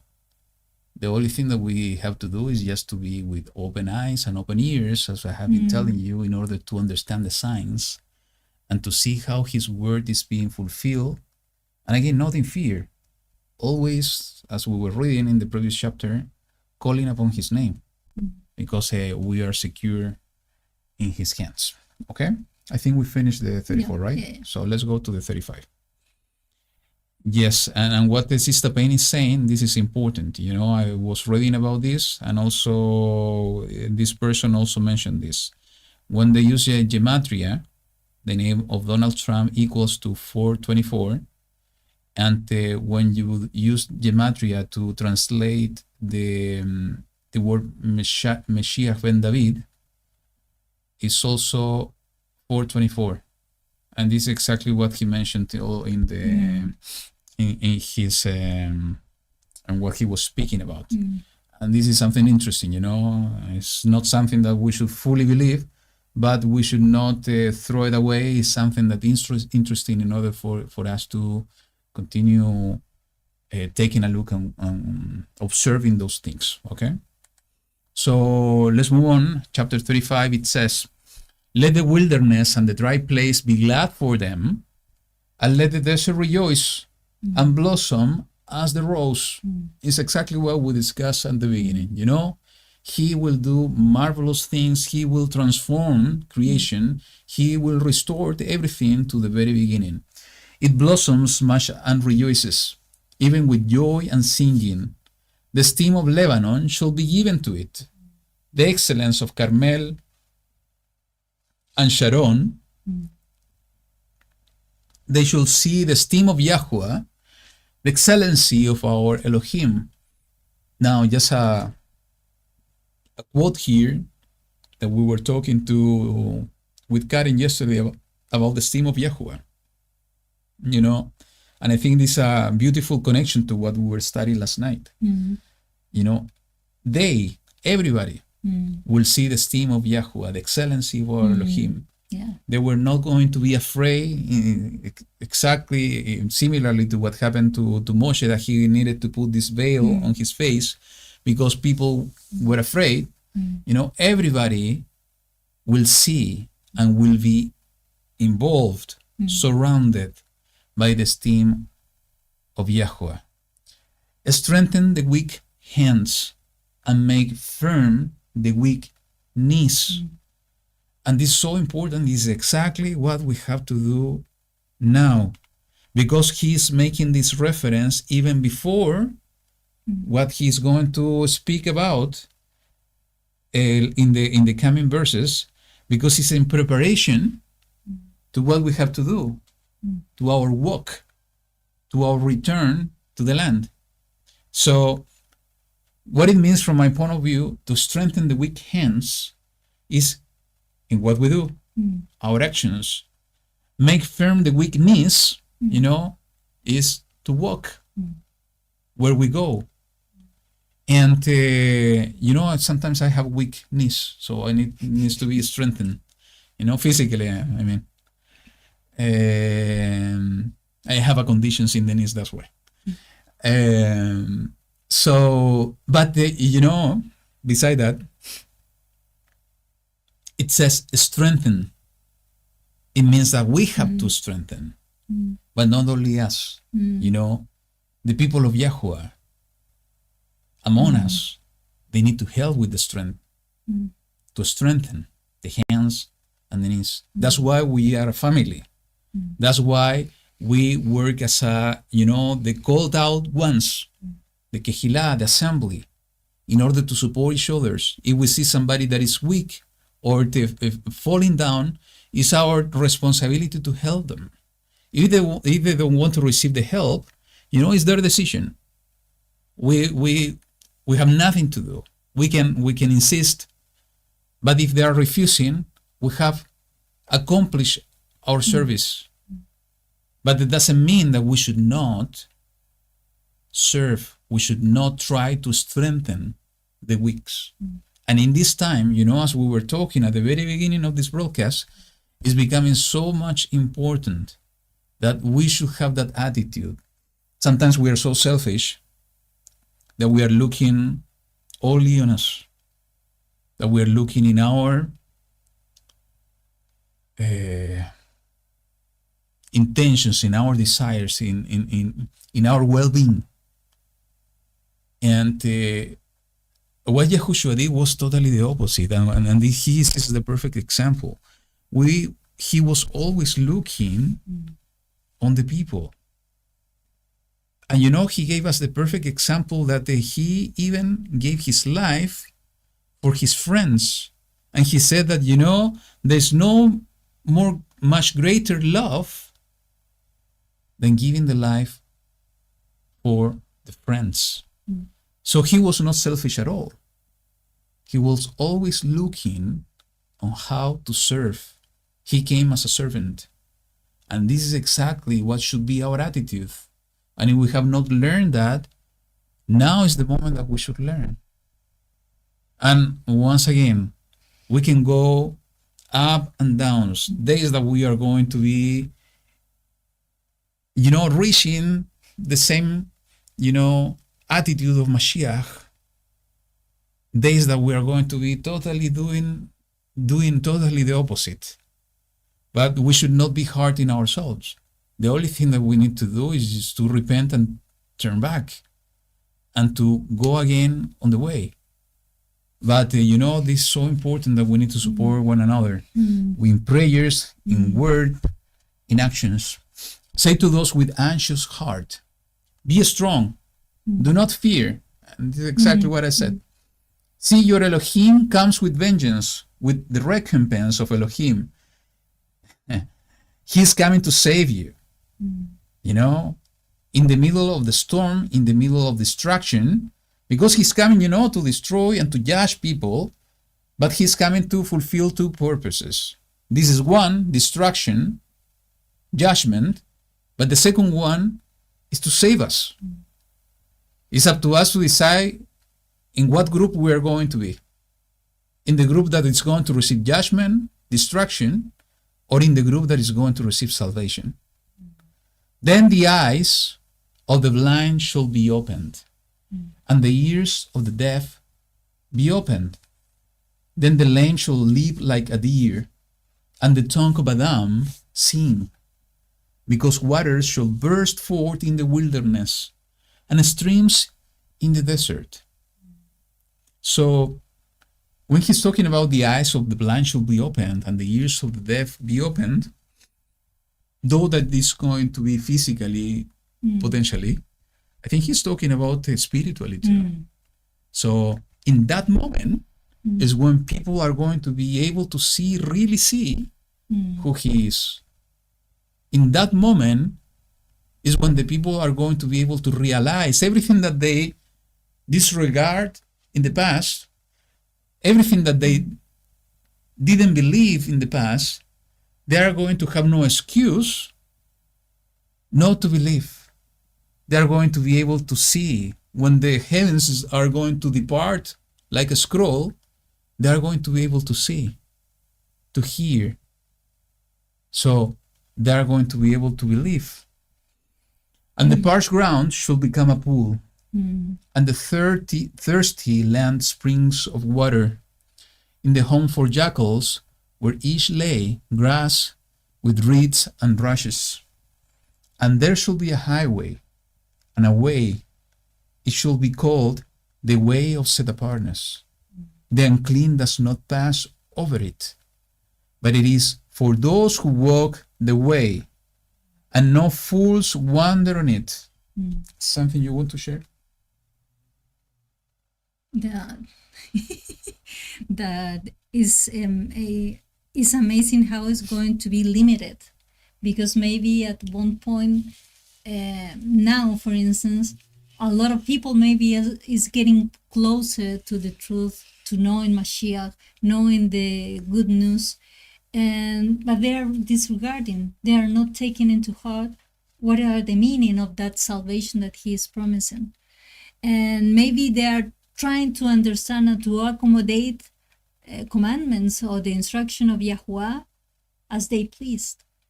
But there is going to be a moment that righteousness is going to be the righteousness of YaHuWaH, and he is going to make it plain for everybody. Everybody's going to identify and to know what is that way of set-apartness. So when you feel that you are not worthy to go there, I think that is going to be something inside of you that is going to let you know that you cannot even approach to that place. I remember once, it's like when they sing, when there is a choir, sometimes you are going to know what your voice is belonging, with what group, the higher pitch, the lower tone, I don't know. So it's like you're going to know. And I think that is and the way of set-apartness is the way of Yahushua. He is showing us that way, that he is set apart to YaHuWaH, and he's inviting us to be set apart for him. Absolutely. It is written in the word that we need to be kadosh as he is kadosh. We need to be set apart as he is set apart. And Yahushua is the way. He is the one that we need to follow. He is the one leading the way. So he began establishing this path, this way, since he came to the world, in order for us to come out of the shadows and begin to walk in Kodeshah, in set-apartness. in righteousness, in truth. So absolutely, you know, and the reference here is that the unclean does not pass over it. It's exactly, you know, it's a filter. It's a filter. That's the only way to describe it. And it's exactly what we see being pointed out in the book of Revelation. And we read about this, I think, lately. Is that the nothing unclean, nothing unrighteous is going to be able to go through the gates of the city. Nothing unclean and nothing unrighteous are going to be able to dwell in the city of YaHuWaH, in the New Jerusalem, as soon as he established his kingdom here on the world. So, you know, the way of set-apartness is exactly that. But I think there is a second interpretation to this. But let me finish, and I will give it to you, because it's going to be much easier for you to understand what my second interpretation is of this. So it says, unclean does not pass over it into the way, but it's for those who walk the way, not fools wander on it. It says, no lion is there, nor in any ravenous beast go up on it. It is not found there. But the redeemed shall walk there. And this, you know, a key word, the redeemed shall walk there. And another key word, the ransomed of YaHuWaH shall return and enter Zion with singing, with everlasting joy on their heads. They shall obtain joy and gladness, and sorrow and sighing shall flee away. It's exactly the same promises we see in the book of Revelation. So what's my second interpretation about the way of set-apartness? I told you my crazy thought that we are going to somehow revisit the same places that the first generation of Israel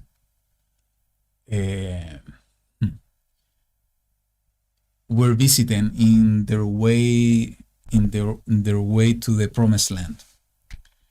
So it's true that Mashiach established this walk that is a spiritual walk, but what if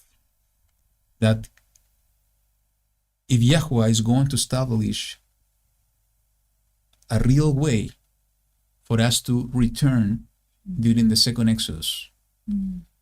Though he's going to put different ways depending on where we are in the world, but all of them are going to converge to one way to go back to the promised land, to the land that he promised to Abraham, Yitzchak, and Yaakov.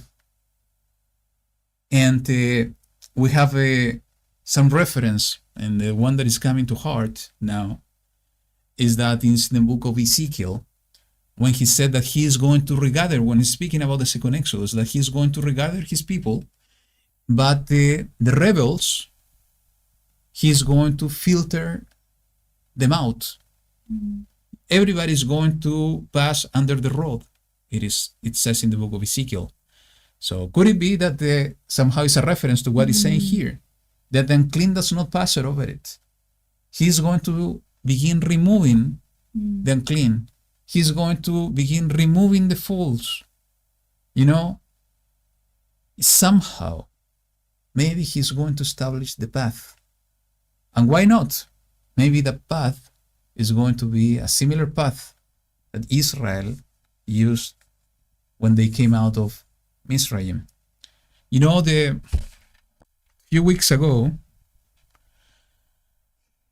and I think somehow it's connecting a study that I have been thinking about. This thought came to my heart, is that I will try to summarize. YaHuWaH looks on time, about time, like a circle. And if you remember the studies I have been sharing with you about the calendar, we can see, you know, a year is a circle, you know, it's beginning and returning to the same place, and it's basically rounding and going like a circle, okay? And I think there are greater circles, and that's why the time is coming when we look at it about time. You know, he began with creation, and you know, we have been going like in a year or a day. We are in this greater circle that we are getting closer to the starting point in order for everything to begin once again and to begin right. Not with sin, not with the falling, is to do it as he purposed in his heart when he created everything. What it means is that certain things that happened in the past most probably are going to happen once again. Maybe not in the same way, maybe in different ways. So, you know, it's just a matter for us to read everything that happened in Bereshit, everything that happened with Israel, all the story, all history. And, you know, it's like YaHuWaH is reversing everything. And as Sister Payne said, it's resetting everything. And in order to reset everything and to reverse everything, it's like we need to go through similar situations. It's like we need to live on similar situations. Do you think it should not be wonderful for us to have the opportunity to be that generation of Israel that are going to go through the same places that the first generation of Israel went through, but then being a rebellious people, always complaining about YaHuWaH, always complaining about his blessings, always complaining about the place they were going through, always deciding in his heart to go back to the world, to Egypt. But now, in this process of reversing and resetting, that we are that generation that are going through those places, but with a different heart, blessing YaHuWaH, being grateful in our hearts for everything he has done for us, for the blessings to revisit everything, for the blessing to have our King guiding us to the promised land, having the attitude of his people that he always desired from them, not a rebellious people, a people with a heart for him. Shouldn't be that wonderful? I really hope, you know, it's my thought, but I really hope that maybe this is part of the plan of YaHuWaH, because I think it's going to be something so wonderful. I just can imagine, you know,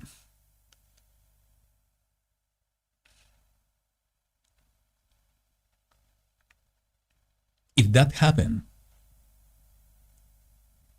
what we are going to feel here in our hearts. You know, when we feel in our hearts is when we really are serving him and loving him. So I just can imagine if that's going to happen, how we are going to feel here with this huge emotion of love, compassion, and gratitude, knowing that it's exactly what YaHuWaH was expecting from his people for these 6,000 years, what he was expecting from men and women all this time, finally seeing it, but not only that, feeling it. I want to be one of those.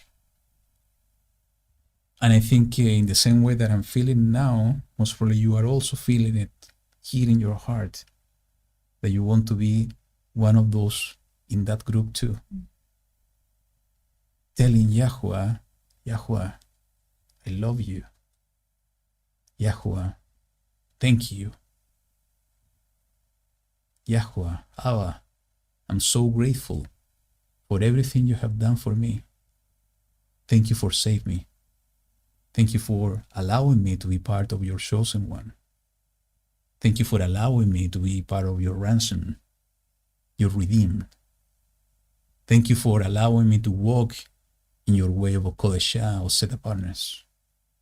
Thank you for choosing me. And we should not wait for that moment, though. I think this is something that we should live every day. This is something that we should feel every day. This is something that we should worship YaHuWaH in the way that we should worship YaHuWaH every day, with the expectation that maybe this is what's going to happen.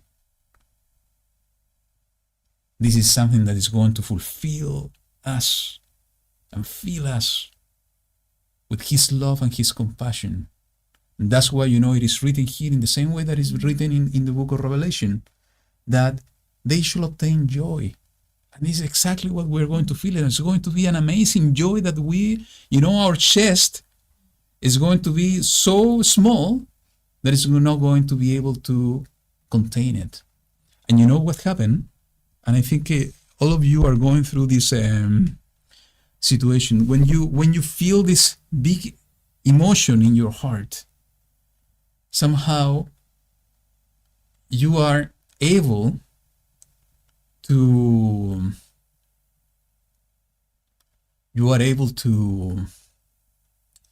engage and to share somehow invisible, spiritually, the same joy with the people around you. And they're going to begin to resonate like a guitar, that is beginning to resonate in another guitars because of the vibration of the strings. You are going to be able to do exactly the same with the people around you. And can you imagine all the people walking in that way, feeling the same thing? What music we are going to be able to produce? Maybe we're not going to be able to listen to it, but spiritually, we're going to be able to produce this music that is going to touch, is going to be able to touch the heart of YaHuWaH. Because let's not forget that He created us at His image and likeness. And if we have a heart that feels, that have emotions, He also has a heart that feels and has emotions. And it's our job to touch His heart. If He's going to give us joy, He is going to feel exactly the same joy. If we were going to have a smile in our face, He is going to have a smile in His face too. Do you want to put a smile in the face of Elohim? I want to. And the way to do so is by feeling it here in our hearts, by seeking Him in truth, in Ruach, and giving our hearts to Him. That's all what I have to say. Something you want to share? Beautiful, no? Beautiful. I just imagine that Abba smiling and we smiling with Him. Beautiful, beautiful. Okay. So, yeah, it took us more time, but yeah, it was needed. Yeah. So, we really hope that you have been enjoying the studies. We have been enjoying, and this is bringing so much truth, wisdom, and shalom, and also joy to our hearts. And this is the time that we need to seek YaHuWaH with all ourselves. this is the time that we need to put him as the priority of our lives. So, if you are going through difficulties, cry out to him. Seek him with your heart. Again, not only with your mind, your words, with your thoughts, with your lips. You have to do that, absolutely. But also you have to do it with your heart, all combined. That's going to be the way you are going to be able to get in touch with him. That you are going to be able to touch his heart, and most importantly, is going to be the way that he is going to touch your heart. So we really hope that this portion was a beautiful one, I think, has been a blessing to you all. Don't forget, as I said at the beginning, go to Light to the Nations website, download the papers from our sister Karen and our sister Camila. It's a good way for you to continue enjoying your Shabbat, reading beautiful things and important information that both of them put on those papers. So we thank Karen and Camila for sharing these studies with us. And actually, you will see when you read, and they are in complete harmony to what we have been talking about and study about today. The paper from Karen is about love, that is so connected to everything we have said today. The paper from Camila is what should be our attitude in these times in order to serve YaHuWaH and to call upon his name. So thank you so much. I don't know if you want to say something before we go. Just pray, continue praying for everybody. Good. So thank you so much. And outside the flock. So thank you so much again for joining us. And we pray for you, all of you. We love you, all of you. And we really hope to see you next week, if that's the will of Abba. So YaHuWaH be with you all. Shabbat Shalom. Shabbat Shalom. Bye.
בהדרת כבוד יראה ונישא את הידיים